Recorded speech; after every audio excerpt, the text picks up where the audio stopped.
What's going on, folks? Welcome back to We the Champs. So good to be back here. I'm your host, Jalen. We got Uncle D and we got J Bo as the co-host for this special show we do every week. We're gonna get into the mix, guys. But do us a quick favor: hit that like, hit that subscribe, and share amongst all your friends, your aunties, your grandmas, etc. Whoever. We the champs. All right, so let's get right into it. So, big stories from this weekend: the college football conference championship week, Pac-12, Big 12, SEC, and the Big 10. So, we had Big 10, Michigan, pretty much Michigan, Iowa. The Big 12, you had Texas stomp their big old boots on Oklahoma State. That was expected. And the Pac-12, bro, I was telling everybody was so high on Oregon. Like, oh, Oregon, they've been beating their teams pretty bad. Washington plays close. I'm like, dude, Oregon, they can play, bro. They win those close games. And what do we see from that matchup? Washington, my bad. I always do that. Bro. That was a good game. That was a great game. Well, yeah, it was a pretty good game. Washington got out on a quick start, went up like 14 points. Oregon was trying to storm back. They even had like a late game touchdown to bring them within a field goal. But situationally, like all season, like the margins weren't huge in the second half of Washington. They were blowing out teams in the first half of the season. Played Oregon, then they had a lot of tight competitions. But situationally, they were pretty sound and converting third downs when needed, getting big plays, getting the edge rushers to get sacked. So big props to Washington and Michael Penix and Bo Nix, both in the Heisman race. And then we got some Southern Eastern football from damn Roll Tide, man. Took out the Dogs. Bro, you were saying it all season. You were like, don't sleep on Alabama. And I remember I was like, man, where am I Alabama? But it's I stand corrected, man. They went in there and got the W, bro. So it's like I wasn't scared. I wasn't like timid about that game. All right. So when it comes to sports, I feel like the energy your fan base has as a whole just correlates to the energy your team has. Hence is why the Dallas Cowboys always freaking fall short or something dumb happens. So I was trying to keep that energy as like, yeah, man, we're not gonna overlook the Georgia, the Crimson Roll freaking Tide or whatever the heck they are. The we're elephants. The elephants, whatever the hell they got going on. So I didn't want to be like, yeah, man, we just gonna whoop their ass, get them out of here real quick. I was a little bit more like, yeah, we gotta take it step by step and whatnot. And then bro, this is your fault, Jay. You hype me up. You hype me up to be like, yeah, bump Alabama. We're gonna whoop their ass. We're gonna tear them up. And look what happened, bro. We lost. What did I say? A couple weeks ago. What's that? Like, I was like, okay, man, you kind of nervous. Then Jay said, say it with your chest. Right. Hey, bro. That's like my one sports superstition. I feel like whatever kind of mentality the fan base has as a whole is going to correlate and translate to your team's success and your team's identity. So yeah, that was rough.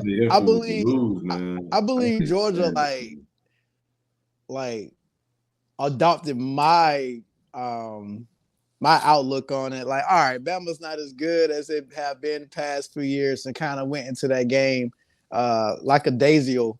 And Roll Tide. Did you hear the pregame speech from the head coach, Nick? No, what'd he say? Bro, he had them ready. Yeah, he had them ready. I know he did. He was like, Kirby been talking that shit. For real? Bro. And them dudes, they was ready, bro. He was like, play with intensity, play hard, play like it's the last play for 60 minutes. Like go, they was ready, man. They went out there. Eminem lose yourself speech, man. Yeah. So one thing that was pretty different from they dominated this season. You think? I mean, Alabama, they won a lot, and they lost. They lose when it comes close sometimes. They don't win all the time. So, but however, Alabama in recent history, what we've seen, they only tend to lose close to the end of the season. They took a loss early in the season this time against Texas, who was in the college football playoffs, and everybody was ready to write Alabama off. They're writing off that quarterback. Well, I'm gonna get into him real quick. They're writing him off. So you got to look. This is Alabama's faced adversity recently in recent time, but this is like the biggest adversity test Nick Saban has had to face in quite some time. So it's like, okay, he's always coached, but he really, really had to coach his ass off for this unit right here. So and it's like their arch nemesis, Georgia. Yeah, and it's the arch nemesis. They're the underdog this time, so it's big time.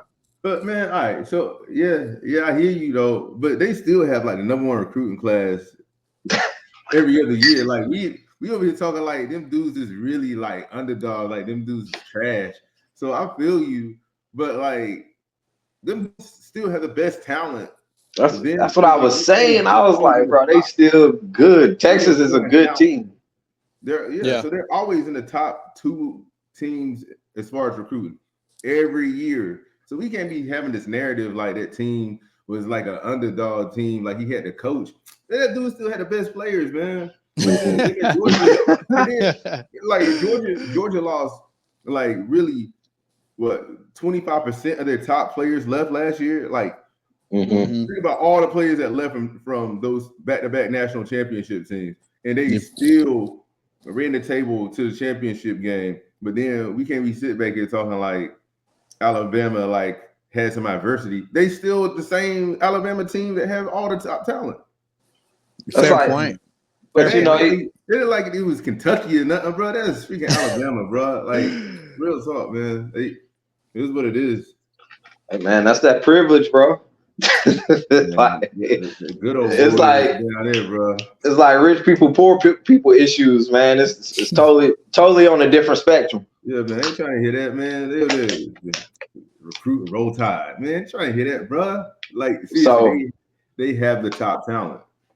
And one thing I noticed in particular, I feel like it was the biggest thing with the game. Jalen Milroe, he got sacked a few times later in the game. However, in the beginning, in the middle, even in the end, sometimes he had a significant amount of time in that pocket, and that's the one thing that took Georgia down was a dynamic quarterback, a guy that's fast and able to get outside and really outside the pocket and make those plays. And I feel like that was the real X factor in the difference in that game. They lost by 3 points. I mean, yeah, I know. You know what I'm saying? Like they beat. It's like at the end of the day, I still think Georgia's a better team. Oh yeah, all around team. Alabama just showed up way more in the first half of that game. That's really all it is. That's all it is. They showed up in the first half in the Georgia season. And which is crappy that we don't get a college football playoff berth. But I knew that was going to happen. It makes sense. And what was the other game? Oh, an FSU, the ACC game. FSU escaped Louisville. Snoozer. Hey man, give a shout out to FSU defense, man. Yeah, all right. So that's one thing with that team. I'm like, okay, this defense has been playing pretty great. They don't have their quarterbacks. They don't have their original starter and the original backup, but that defense, they came to play. Yeah. So let's get into the rankings. So we see the teams that's in Michigan, almost said Georgia, Michigan, Washington, Texas, and Bama in that order. Do you think the committee got it right with the order and the teams that are in, or what would you change if y'all could change anything about that? What you got, Jay? You want to go first? It looks fine to me. I mean, Georgia got bumped out. They should have won that game. If they gonna feel some type of way, they should have known what was at stake. Definitely think Michigan's in. Washington, watching that game, I really like how they played. They played almost like NFL-ish, especially situationally. Did you see that? You seen that running back run the ball? You seen like the Yeah, I power and the watched strength he runs with? I watched the whole game. That was Okay. impressive. Texas maybe, but Texas they keep proving that they winning the games, especially now that they in a new conference now, or is conference the word for it? Yeah, they'll be in the SEC next year. Them in Oklahoma. Yeah. So they proving the point. I mean, I like it. It's cool. Georgia already got 2 NCAA championships, so you know what I'm saying. I mean, I would say this, man. So as far as entertainment value, that's the best. That's what it should be. As far as entertainment, I do feel bad for the cats at FSU. Like, right, running the table, doing what they're supposed to do. Like, they handle business. And so in a perfect world, like Florida State would have been in. But I mean, the system's designed that one of the teams is going to be out. One of the Power 5 conference teams is not going to be in there. So even if all the Power Conference teams had one team to run the table and go undefeated, somebody's going to be left out. Yeah. So another thing. So all right, we're talking about that, but this is since the playoffs, the college playoffs have started. This is the first time where you've had this many teams that are like deserving of a playoff spot. I mean, look at Ohio State. Their only loss is the number 1 right now, Michigan. Granted, I didn't want to see Ohio State in there, but they're deserving. And I mean, I can say Oregon deserves a spot. They lost to the same team twice. Granted, that is 2 wins. But if you look at it, and then Florida State. So you look at that picture right there. That's 6 teams, the top 6, Ohio State, Georgia, and the top 4.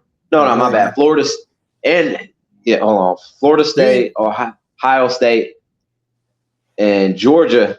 Those are 7 teams that all deserve some kind of recognition in that top 4. Yeah, they're gonna be good. It is what it is. At this point, those are the most entertaining outcomes. That's the best outcome. Like Michigan versus Alabama. Like people are gonna tune in for that game. Oh yeah, yeah. You know what I'm saying? Like that's a big game. Washington versus Texas. Dude, I want to see that. That's gonna be something. That's a big game. You know what I'm saying? So for what's gonna make everybody a bunch of money and everything's usually about money. So like it's the best outcome for what. Who wins that? Which one? Texas and Washington. I don't know, man. You in Texas, man. I think they're just so physical. I think they're physical up front on both sides of the ball. And yeah, like don't get me wrong, Washington has played like high powered that pack. Think about those bowl games, man. There's so many times that the Pac 10 or 12 in those big games, they have a hard time with those really physical teams. So we'll see. Either way, it's a good matchup. Even the Michigan and Alabama game, man. Like Michigan's offense is hit or miss sometimes. You know what I'm saying? Their defense is always on point, but there's times that they just can't put up the points. Yeah, no, that seems to have been like a tag on them for the longest. Even before JJ McCarthy. Now they say JJ McCarthy's a great quarterback.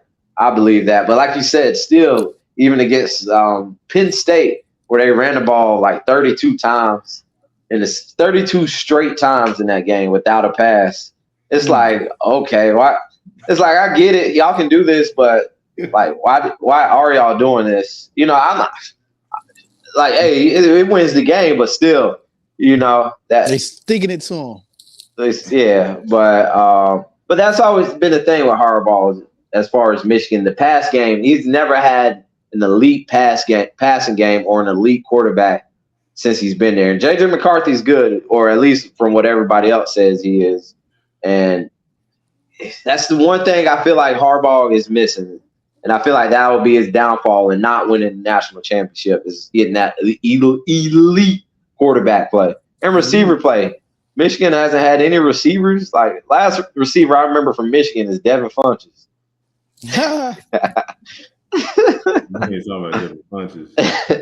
That's the last Michigan receiver I remember. That All was right. a while ago. Yeah, I know. Okay, so the big question, guys, is who do you want to win and why? I'll go Michigan. Michigan, why Michigan? I want to see that assistant coach crying again on the interview. I did this for you guys. For you guys. Nah, they've been successful the past few years and just came up short. And I just definitely not gonna root for Alabama. No. No, boy. Yeah, No, definitely. please, bro. Like, good Please, God. bro. Goodness Oh, gracious. God. Going for Duke, man. God dang. Bro, stop, bro. Chill out. So I'm going for, I'll say I'm going for Michigan. Oh, hey, and you know they do have a elite high school quarterback coming there, right? I heard of it. Yeah, I remember that. Jaden Davis from Providence Day. We got. Yeah, he's local, right? Yeah, he's local. He's at Providence Day. Like he is the top. That's recruit. news to me. He's the top quarterback in the country. And he plays in Charlotte. Yeah, he plays in Charlotte. So he's going to Michigan. He's recruited by everybody else. Everybody want him, and so Harbaugh finally will have a 5-star quarterback that he can coach. So hopefully somebody local balls out. So shout out to Jaden Davis. We changed my pick then. So you said Michigan? Yeah, I'm still sticking. I'm going with those. All right. So I got a whole thing pitched for mine. So dating back. No, man, dating back to 2004. I think it was 2004 or 03 was the last time the Pac-12 has won the championship with USC, Leinart or Pete Carroll or whatnot. And bro, if you look in like 20 years or 19, 20 or whatever years, every team other than Ohio State that one year with Cardell and them, every team that won the championship has been a Southern team. You think Auburn, Alabama, Georgia, Florida, Florida State, Clemson. Bro, everybody has been the Southern team except for Ohio State that one time. So I think the trophy would be nice. It'd be cool to see the trophy held up somewhere else just because, I'm a Southern boy, Georgia boy, but it'd be cool to see the Pac-12 host the trophy. And it'd be even more neat. Pac-12? Huh? There ain't no Pac-12 no more. That's the it's but you know what I'm saying, a West Coast team. It'd be cool to see a West Coast team hoist the trophy. And I've been rooting for Michael Penix in Washington all season, so I'm definitely putting my stews in Washington. And if you want to bet, they're plus 800, so you get 8 times whatever you put on Washington if they win the championship. And the favorite is Michigan. It's Michigan, followed by Alabama, Texas, then Washington. I'm just looking for Harbaugh to finally get over the hump in something. You know what I'm saying? He seemed like a good dude. He seemed like the feds always at his door. Man, hey, the feds at his door, but his players love him. I ain't never seen no athlete that ever played for that dude say anything negative about him. You see how that coach was reacting? This is for you. Hey, bro. This is for you. That man, I love you, man. That dude was boo-hooing, bro. I'm just saying, bro. That inspired me, bro. That made me want to go be like, hey, that black man don't care about crying like that. That man said, man, talk to these people, man. I can't even. Man had snot in his nose and everything. Hey, bro, he was thinking about all those dollar signs that Harbaugh just put in his pocket, bro. Right. Think about how many games that dude done coach. Like Harbaugh's been suspended. What? 6 games this year? Yeah. Man, yo, that brother's undefeated this year too. Man. That part Harbaugh in the suit, bro. That part yeah, right. He goes, everybody.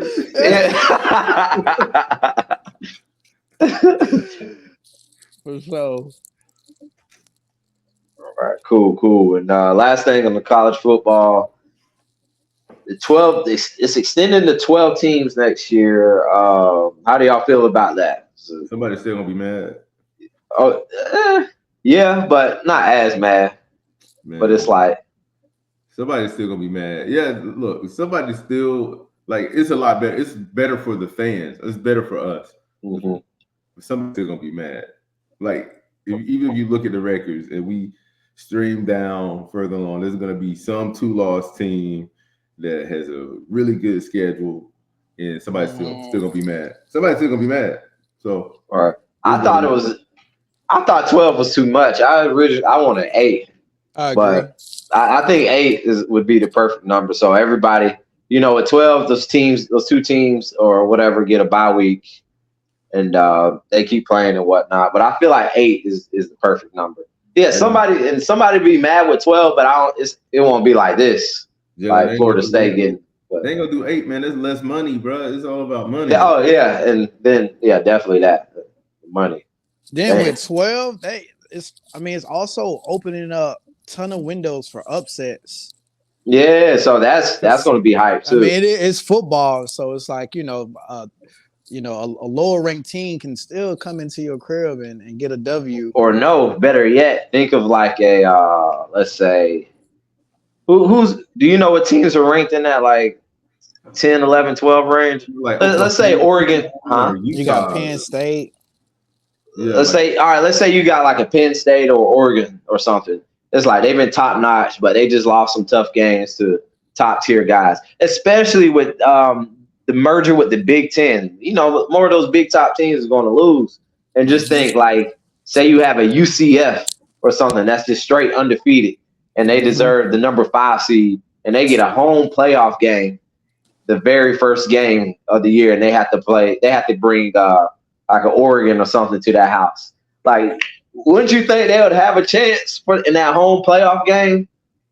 Right? Wouldn't that be hype just to see that upset though? Like just to have that opportunity for that upset. Yeah. To show in college football. That'll definitely bring some good TV. It means you got to show up. You have to show up. If you look at the top 25 teams, though, even broken down, all 12 of those teams are like brand name teams, though. You know what I'm saying? I'm saying but you got the occasional like UCF or something like that in there because they're undefeated. Stringing from the strength of the schedule, but they were the best of their schedule. Man, Liberty 13-0. And they still number 8. And they still number 18. I know they mad. Number 18.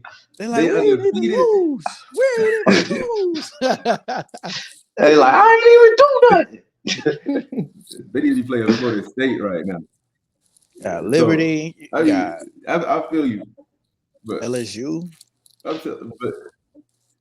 But you know what I'm saying? They ain't all right, what I'm saying, the outside. All right, better yet, it don't have to be one of those guys, but you know what I'm saying? Like a team outside of the Power 5 or what's coming to be the Power 4 now makes it in there. I'm telling you, here's my thought. And I feel what you're saying, but the rich gonna get richer, the poor gonna stay poor because we're gonna look at all the TV rights and everything. So it's always gonna be even in the top 12, it's all Power 5 conferences. So who's gonna keep all the money? The Power 5 conferences. Who's behind all this stuff kind of putting together? The Power 5 conferences.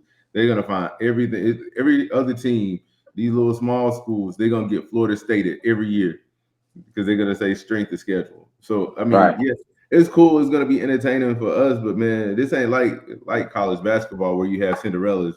It's not gonna be any Cinderellas in this, man.